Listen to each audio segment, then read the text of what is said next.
সংগ্রামী সাথী ও বন্ধুগণ, নাহমাদুহু ওয়া নুসাল্লি আলা রাসূলিল কারীম, আম্মা বাদ। ফাউযু বিল্লাহি মিনাশ শাইতানির রাজীম। বিসমিল্লাহির রহমানির রহিম। হুয়াল্লাযী আরসালা রাসূলাহু বিল হুদা ওয়া দীনিল হক লিইয়ুযহিরাহু আলা দীনি কুল্লি ওয়ালাউ কারিহাল মুশরিকুন। ইসলামী আন্দোলন বাংলাদেশ দাউদ সালাম থানা কর্তৃক আয়োজিত আজকের গণসমাবেশের সংগ্রামী সভাপতি, প্রধান অতিথি, বিশেষ অতিথিবৃন্দ এবং বিভিন্ন নেতৃবৃন্দ এবং সমবেত ভাইয়েরা আমার, দুনিয়াতে এসেছিলেন এবং দিনকে বিজয় করেছিলেন। আল্লাহ রাব্বুল আলামিন দিনকে বিজয় করেছিলেন। দিন বিজয় করার জন্য রাসূল সাল্লাল্লাহু আলাইহি ওয়াসাল্লামকে পাঠিয়েছিলেন। রাসূল সাল্লাল্লাহু আলাইহি ওয়াসাল্লাম দিন বিজয় করেছেন, ঠিক কিনা? এই মাস রাসূলের আগমনের মাস, ঠিক কিনা ভাইরা আমার? প্রিয় ভাইরা আমার, আমরাও বাংলাদেশকে বিজয় করেছিলাম ৭১, কিন্তু আমরা ফসল ভোগ করতে পারি নাই। স্বাধীনতার সুখ, স্বাধীনতার স্বাদ এদেশের জনগণ পায়নি, ঠিক কিনা? প্রিয় ভাইরা আমার, আমরা ৫৩টি বছর শোষিত, বঞ্চিত, লাঞ্ছিত, অপমানিত হয়েছি, ঠিক কিনা?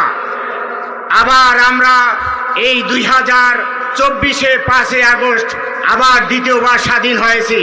প্রিয় ভাইরা আমার, যেই ভুলের কারণে আমাদেরকে ৫৩টি বছর শোষণ, লাঞ্ছনা, বঞ্চনার শিকার হয়ে দেওয়া হয়েছে, ঠিক একই ভুল যদি আমরা আবার করি, তাহলে আবার ৫৩ নয়, ৫৩,০০০ বছর আবার এভাবে লাঞ্ছিত হতে হবে, ঠিক কিনা? সুতরাং আমরা এই ভুল করতে চাই না। ভুলটা ছিল একটাই, সেটা হলো আমরা আমাদের স্বাধীনতাকে ইসলাম এবং মানবতা দিয়ে আমরা সাজাইনি। প্রিয় ভাইরা আমার, এদেশের ৯২% মুসলমান, সুতরাং স্বাধীন হয়েছিল ইমান, আকীদা, ইসলামী তাহাজ্জুদ, তামাদ্দুনের ভিত্তিতে, ঠিক কিনা ভাইরা আমার? ২০২৪ সালে যে স্বাধীনতা হয়েছে, সেখানে মুসলমানদের, এদেশের আলেম ওলামাদের, ইসলামী সংগঠনের পীর সাহেব চরমনার ভূমিকা ছিল কি ছিল না? আমরা ময়দানে ছিলাম কি ছিলেন না? ৭৩ জন ছাত্রদের, মাদ্রাসা ছাত্রদের শহীদের বিনিময়ে এই স্বাধীনতা অর্জন হয়েছে, ঠিক কিনা?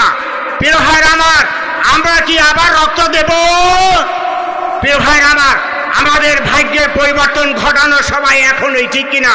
সেই জন্য ভাগ্যের পরিবর্তন ঘটালে ঘরে বসে ফিরে গেলে চলবে না। আমাদের ময়দানে নেমেছি, বিজয় না হওয়া পর্যন্ত ময়দানেই থাকতে হবে, ঠিক কিনা? প্রিয় ভাই আমার, পীর সাহেব চরমনাই হাতকে শক্তিশালী করুন, ইসলামী আন্দোলন বাংলাদেশের হাতকে শক্তিশালী করুন, এদেশের মাটি ও মানুষের নেতা পীর সাহেব চরমনাই হাতকে শক্তিশালী করুন। এই আহ্বান জানিয়ে আমি আমার বক্তব্য শেষ করছি। আমার তৌফিক ইল্লা বিল্লাহ।